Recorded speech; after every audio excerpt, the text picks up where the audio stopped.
In part 3 of this lecture, we will discuss the special sense vision. Eye is the organ that contains the visual receptors. Vision is provided from the eye with the help of certain accessory organs. There are three types: the lacrimal apparatus, eyelids, and extrinsic muscles of the eye. Eyelid protects the eye from foreign objects. They are made up of the thinner skin of the body, and they are moved by two muscles, the orbicularis oris and levator palpebrae superioris muscles.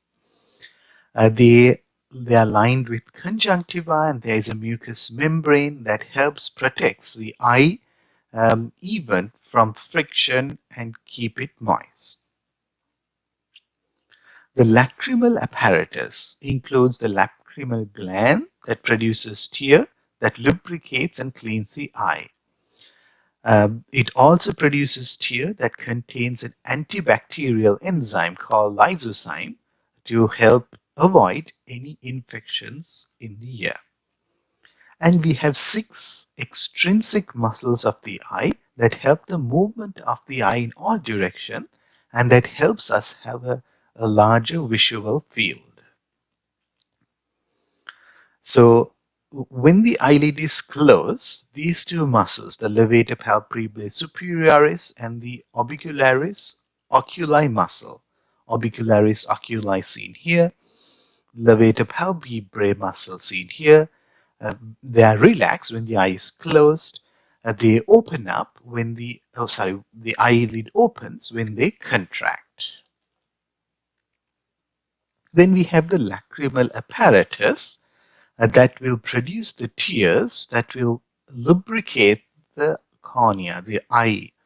And then we also have the sinuses that will take the excess tears and drain it down through the sinus system. The extrinsic eye muscles are important. There are 6. We'll look at them in detail and see how they help with the movement of the eye. And as we can see, when the eye is here, these muscles stretch all the way behind the eye, and when they contract, they pull the eye in certain directions. So these are the 6 extrinsic muscles of the eye: superior rectus, lateral rectus, inferior rectus, medial rectus, superior oblique, and inferior oblique. So the first 4 muscles are just straight muscles, one located superior, one located laterally, the other inferior, and the other medially. So they are associated with the location there. The oblique muscles, they are located in an angle, one superiorly, one inferiorly. So if you imagine them contacting, you will see how they move. Say, for example, if the superior rectus contracts, the eye will move or look upwards. It will gaze upwards. If the lateral rectus moves, the eye will look outside. If the medial rectus contracts, the eye will move looking inside, inwards. Inferior rectus contracts, the eye will look downwards. When the superior and inferior obliques rotate, now there will also be a rotation of the eye and also looking either inwards or outwards. Eye is a fluid-filled hollow sphere. So now that we looked at the extrinsic muscles of the eye, let's have a look at the inner parts of the eye and see how that is situated. Eye has 3 distinct layers: the outer layer, the fibrous layer, a middle vascular layer, and inner nervous layer. Spaces of the eye contain fluid to maintain the shape of the eye, and these fluids need to allow light to travel through them. So if you look at a transverse section of the eye, we will see here the lens, and then we have a fluid-filled sac in front of the lens, and then a fluid-filled sac behind the lens, and then we will have this layer that where the light comes and creates the image, and then there are certain portions which we will look at in the next few slides. So here, just naming some of the parts within an eye, we have the ciliary bodies that are right here. These help also show like what type of image the eye will be able to get on the retina. We will have the eyelids we discussed. See, here's the levator palpebrae superior muscle. We have the optic disc, is the place where all the nerves will then travel to the brain. We have the lens in itself, and then we have the optic nerve. The anterior cavity is fluid filled before the lens, and the posterior cavity is fluid filled chamber behind the lens. So cornea is the outermost layer that protects everything behind that in the eye. And then we have the retina, is where all the images come and form images here, which will then be interpreted by the nerves that will take those messages to the brain. And just an outer view of the eye, the iris, and also the pupil, which is the area that allows light to get through to the eye. And again, looking at these components in a little bit more detail, so we have the cornea, that's the outermost structure. Then you have the anterior compartment, the posterior compartment, the lens, and we have the ciliary bodies here, which will then help the shape of this lens, allowing different images to be made on the retina. So pupil is the area that allows light to travel through into the eye. Iris is the area that forms the shape of the pupil, which will allow the pupil to either be smaller or larger, and depending, allowing different amounts of light to travel through. We already looked at the cornea, we looked at the ciliary bodies. The suspendary ligaments are where the lens is suspended from the ciliary bodies. And this is the lens. So we talked about how the ciliary body or the ciliary muscles are involved in the shape of the lens, and that will allow different images or different distances to be viewed on the retina. So we have these ciliary muscles.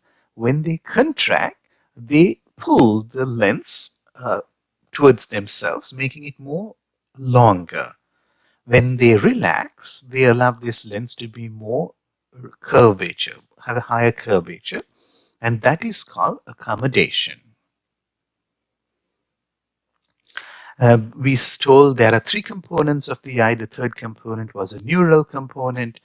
So we have this retina, which has certain receptors that will get all the light messages that comes in. It forms the optic disc right here, and then the optic disc will travel as the optic nerve to the brain. So looking at the retina, this is looking at the retina directly through the pupil of the eye. We see this particular area, which is where we also see some of these blood vessels coming out from. This is the optic disc shown right here. So that is where all the nerves will converge and go towards the brain. So that is the spot which is also called the blind spot. We won't be able to see things here because it's all the nerves that are traveling through. Then we have an area known as the macula lutea or macula densa. This is an area where we see the brightest or the sharpest vision. And we'll talk a little bit about why that is the case. So when we look at this layer of the retina, we have the sclera, and then we have the pigmented choroid coat, and then we have these visual receptors. There are two types of photoreceptors, the visual receptors, rods and cones. We have a lot of rods and not so many cones. The rods are the photoreceptors that allow black and white vision to happen. Cones are the ones that help with visual acuity and colored vision. So when we look at these regions, the macula lutea has a lot of cones. So we get sharp images when light is located there. And all over the eye, we have those rods that will allow even vision sometimes at night, black and white vision.